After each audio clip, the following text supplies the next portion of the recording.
একটা প্রবাসী ছেলেকে কিভাবে বাসটা দিলেন এই ভিডিওটা দেখলে বুঝতে পারবেন। কি ভাই বিশ্বাস হইতাছে না? আরে ভাই এটাই সত্যি।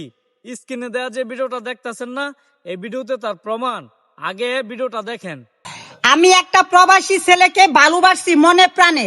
ফেসবুকে ছেলেটার কাছ থেকে আমি অনেক টাকা খাইছি। খাওয়ার পর ছেলেটাকে আমি ব্লক মারছি।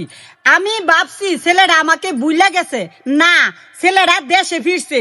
ফিরার পর অনেক খোঁজাখুঁজি করে আমারে বাহির করছে, আমার বাড়িতে উঠছে।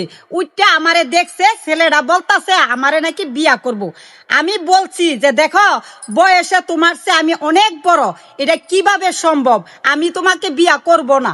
ছেলেটা কোনো বাবই মানে না, ছেলেটা পাগলের মতো হইয়া গেছে। ছেলেটা বলতাছে যে না, বয়স বেশি হোক তাতে কিছু আমার আসে যায় না, আমি তোমাকে ভালোবাসছি, তোমাকে বিয়া করব। এখন দর্শক ভাই ও বোনেরা, আপনারা বলেন এই ছেলেটাকে আমি বিয়া করব কি না?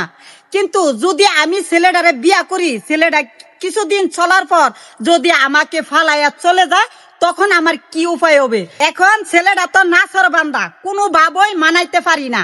ছেলেটারে এত করে বলতেছি, বুঝাইতাছি যে না, দেখো তুমি আইছো, মেহমান অতিথি হিসাবে বেড়াইয়া যাও, কিন্তু উনি মানে না। উনি বলতাছে আমারে নাকি বিয়া করবই।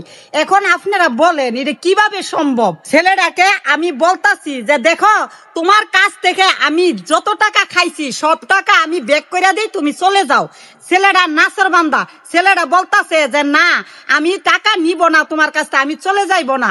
কিন্তু টাকা 10 লাখ টাকাও যদি কাবিন দেওয়া লাগে, তবু আমি তোমাকে বিয়া করব, আমি তোমার ছাড়া বাঁচবো না।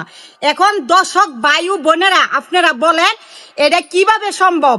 আপনারা বলেন ছেলেটারে আমার বিয়া করলে ভালো হবে কিনা? আপনারা কমেন্টে জানাইবেন, অপেক্ষা রইলাম, কেমন?